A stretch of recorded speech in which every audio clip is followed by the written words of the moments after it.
Wallace will dribble it out. This crowd on its feet, the best team in basketball all year. All the work, all the sacrifice, handling the enormous weight of massive expectations. Ends tonight here. It's over. Time to say it again, Boston. Anything's possible. Banner number 18 has been secured. The Celtics are NBA champions.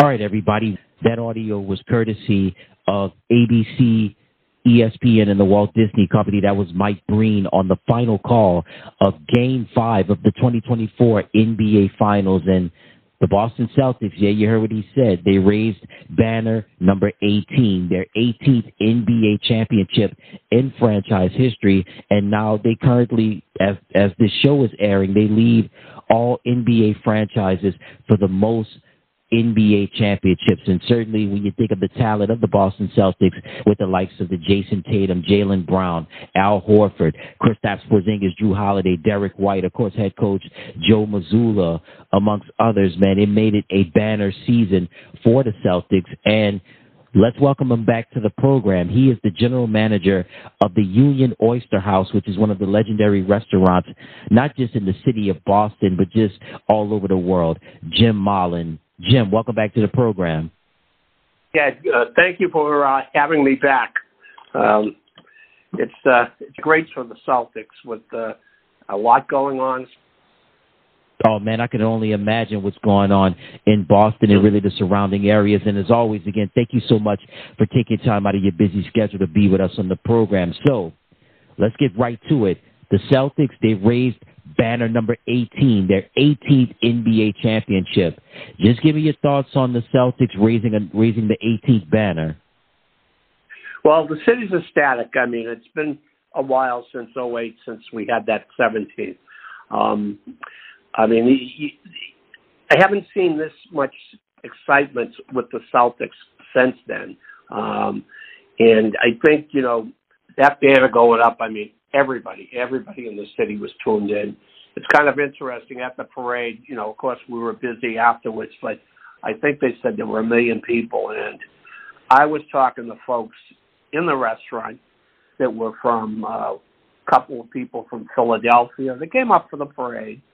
And there was one guy who came in with his family. He had about 4 kids. He lived in New York for 25 years, but he had grown up in Boston. So he said he raised all his kids right. They were all Celtics fans, and I was proud to see that none of them had a Yankees cap on to boot. So, I mean, we had a lot of people from all over. The city was excited.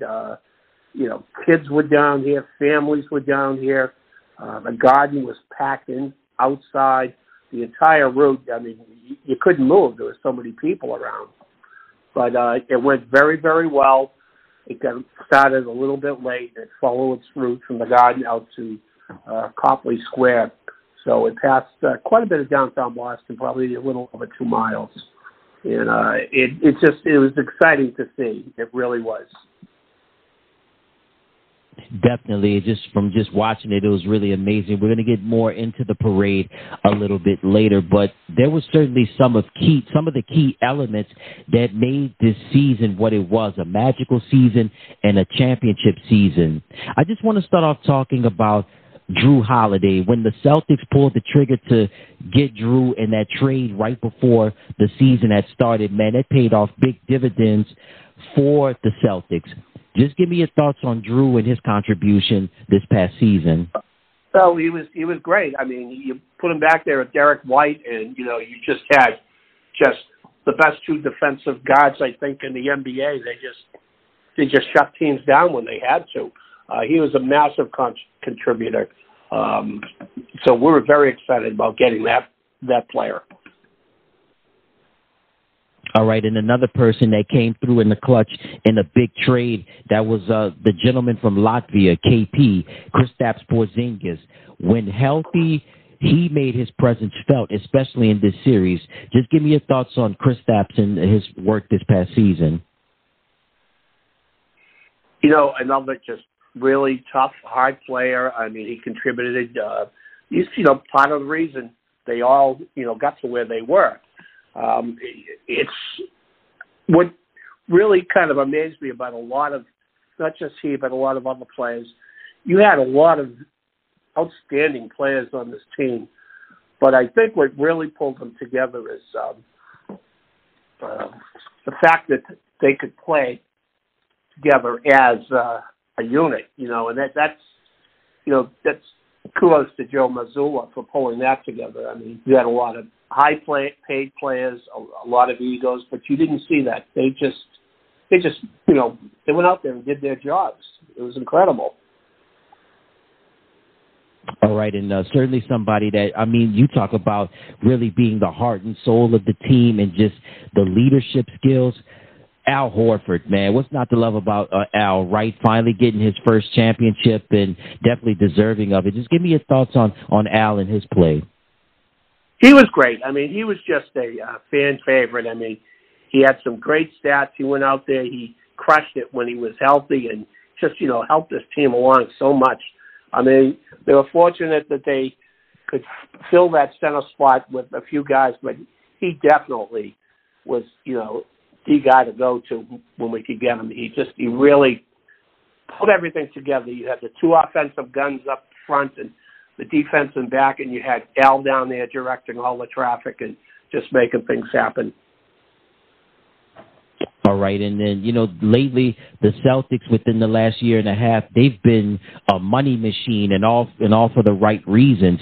Derek White with the defense and the three-point shooting, and he was rewarded recently with a massive contract extension. I mean, Derek has been like a cult hero since he's arrived in Boston. Just give me your thoughts on Derek and his play. He was just incredible. Great guy, throw in some three-pointers, great defensive guy. I mean, he blended in, and they all complemented each other so well. It's ironic that, they tied up their two biggest contracts. Jason Tatum, they signed, I think, for $315 million for 6 years, which is purported to be the largest NBA contract to date. And then they also signed, Derek White. So in doing so, they ensured that they are going to make another run at it next year. And, kudos to Rick Grousbeck, because even though he's selling the teams, he's setting it up so they get one more year. Of course, the year after that, we're all going to have to worry about the luxury tax. So we don't know what's going to happen there, but we'll enjoy this while we can.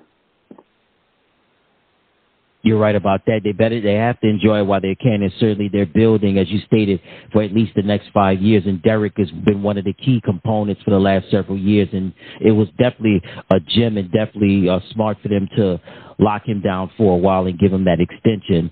And while we're on the talk of contract extension and money, Jaylen Brown, the Bill Russell Finals MVP, he got his money, his well-deserved extension last year. But Jaylen was just a monster of he was on a tear this year, and especially in this series. Just give me your thoughts on Jaylen and his play. Well, he's just incredible. I mean, he's like a man on fire when you're watching him. He definitely deserved that contract, and having him up front with Jason, it's just, who's going to stop him? I mean, I can't remember two power forwards like that. I mean, I look back again, I think we talked about last time. I go, back with the original Big Three, and then, of course, in 8, we had, Kevin Garnett, we had Paul Pierce. We've had that, but, like this year, these guys are just incredible, just absolutely incredible. They can come at you 10 ways to Sunday. Inside, outside, three-pointers. There's no way of shutting them down. You're right about that. There was no way to stop him, and there was no way to shut him down during this year. And definitely Jaylen have definitely held his own on this one. And we got to, of course, talk about the new money man. You mentioned him earlier, Jason Tatum, right? Well-deserved contract extension currently, but he holds the distinction of having the largest contract in NBA history. I mean, Jason's just been a model player since he's arrived in Boston. Just give me your thoughts on Jason and his play. He just he goes out there. I mean, He was in there for 74 games. I think he was doing 26.5 or 26.6 points per game. He was up there. He had assists. He had a few rebounds. I don't know what to say. I mean, he's a complete player. He has all the tools, and he's got the attitude and the leadership and that mental toughness that you need to get through a season like this against some very, very good teams. And I know they have a lot of talent, but, I mean, they had to dig deep after that humiliating loss in Game 4. And they came back, I think, with a vengeance. And that's what you need. He contributes to that, and it's contagious right down through the roster and to the bench.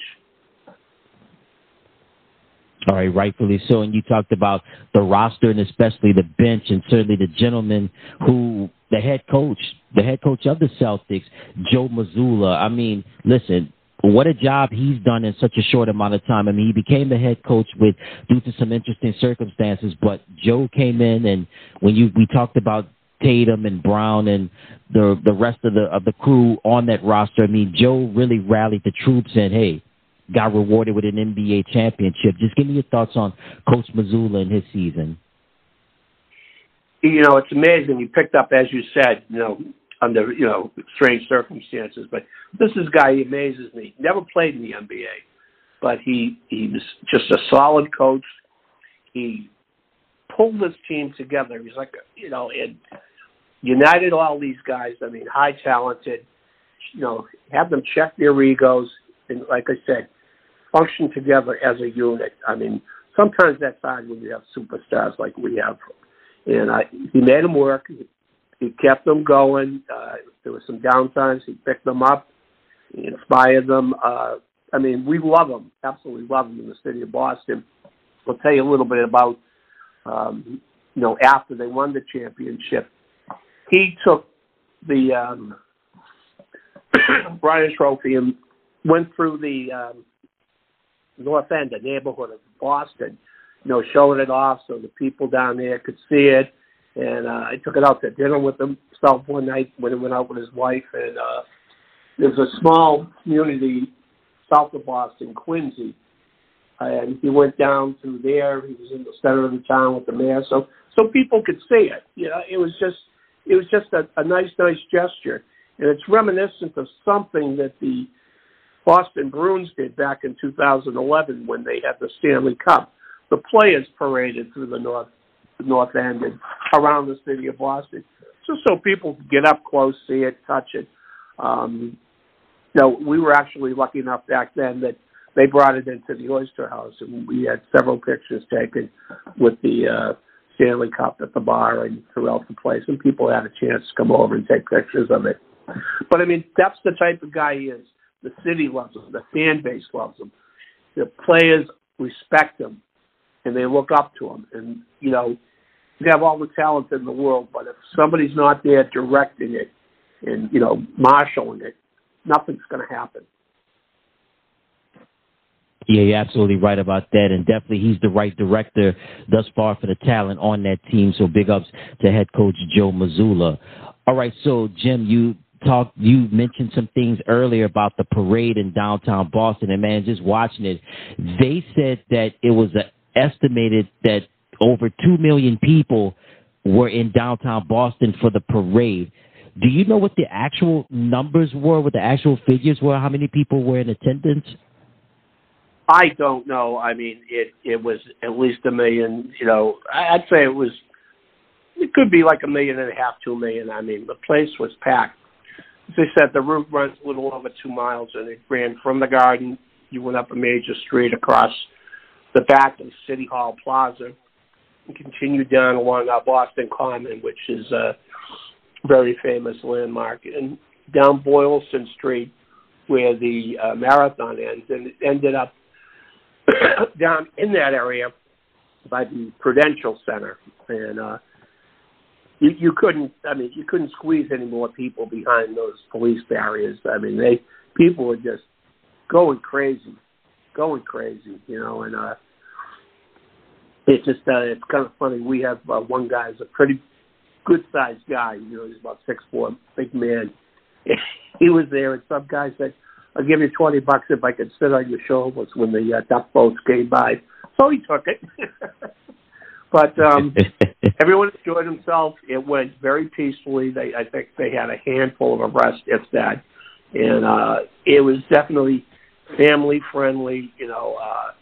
People enjoyed themselves, but they behaved themselves, too, which is very important. So, as I'm talking about that, I'm thinking about, again, going back to, 1983 when they had the parade. They actually did it a different way. They, started at the other end. They came back. And they stopped at Boston City Hall Plaza. And the Celtics got out, and, they had million-plus people there. And then they had hundreds of thousands of people on the plaza. It was a crazy, crazy day because as soon as that was over, all of the restaurants and the pubs in the area just got bombarded with people. It was crazy. This was a much better way to do it, disperse it throughout the entire downtown area.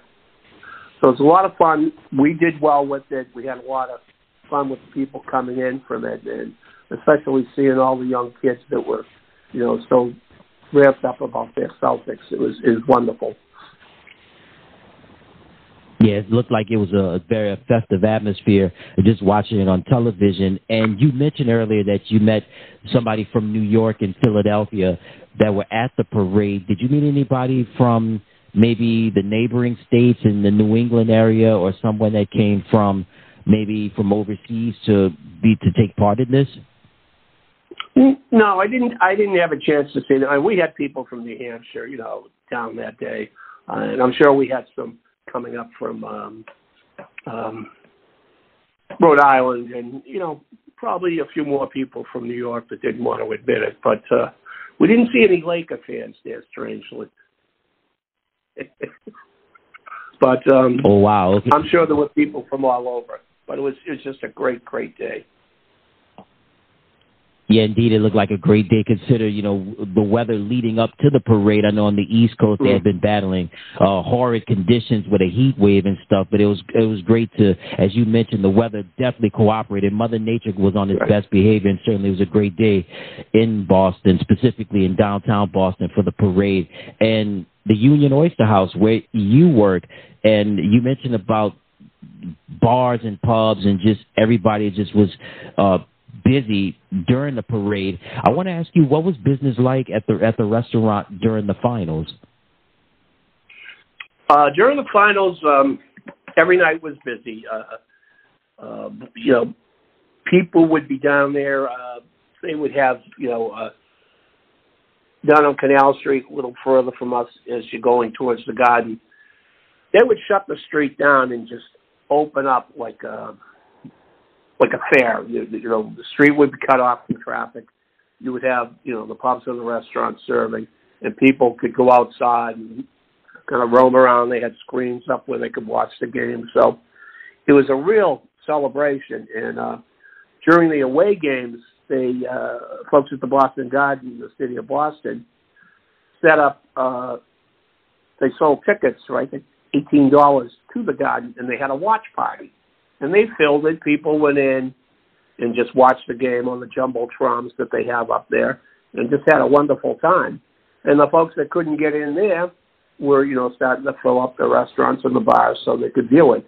But it definitely was, it was a shot in the arm. Anytime you have something like that, it has a major financial boost to the economy. People come in, they spend their money, they stay in hotels. I mean, that really helps the city out quite a bit, the whole area, actually. Absolutely, man. Whenever events are happening, man, it gives a big boost to the local economy, and that was great that the restaurant did well during the finals. I wanted to ask you, how did the business fare during the parade? We did well during the parade. It was set up, and it supposed to start at 11 o'clock. It got a late jump. So they left the Garden about 11:30. And these duck boats, I don't know if you've ever seen them. They're high. It's a great vantage point. Everyone can see the players, and they can see the crowds. They go very slowly. So by the time they rolled by, they went up one street, and they were 2 streets up parallel, but we could see them across the plaza. So that was probably right about noontime, and it kept going. Shortly after that, people broke from there, and they kind of came in and pretty much flooded the restaurants. Again, you had people coming in. They went to the 2 bars, and a lot of families came in, sat down, had lunch, and we stayed busy all afternoon, and pretty much into the evening. It definitely helped us out quite a bit. Awesome to hear. And last time I had you on, Jim, we talked about, I asked you a question about some of the popular items that are served at the restaurant, but I want to ask you, what were some of the popular items served at the restaurant during the Celtics finals run? Well, again, people would come in. Some would have lunch. Some would just get something light to eat. But, again, some of our standards, clam chowder, a lot of that was sold. I couldn't tell you how many oysters we sold, but our oyster shuckers never took a breath. They were just as busy as can be. And, that's more than you would normally see on a weekday. But I think it was a bit of a holiday, an unofficial holiday here, so people came in and, they were really enjoying themselves. Again, lobster rolls, we sold so many of those. It was incredible. I would say those were probably the 3 most popular items that we sold. Wow, man, I tell you one thing, business is definitely booming. Well, business is always booming at the Union Oyster House, but especially when the Celtics are winning, and just like this current, what's happening right now with them winning the NBA Finals and then having the parade, man, it's truly phenomenal and great to see. And you heard it from him. He is the general manager of the Union Oyster House in the city of Boston, Jim Mollin. Jim, again, as always, thank you again for being on the program. Just tell everybody where they can find the Union Oyster House on social media, any website. Let the listeners know that as well. You can find us on at our website, www.unionoysterhouse.com, or you can like us on Facebook as well. All right, solid. And you heard it from him again, Jim Mollin. He's the general manager of the Union Oyster House in Boston. Jim, as always, thanks again. All right. Thank you for having me, Ed. It's a pleasure. Till next time, everybody, have a great one. And now Dallas will dribble it out. This crowd on its feet, the best team in basketball all year. All the work, all the sacrifice, handling the enormous weight of massive expectations. Ends tonight here. It's over. Time to say it again, Boston. Anything's possible. Banner number 18 has been secured. The Celtics are NBA champions.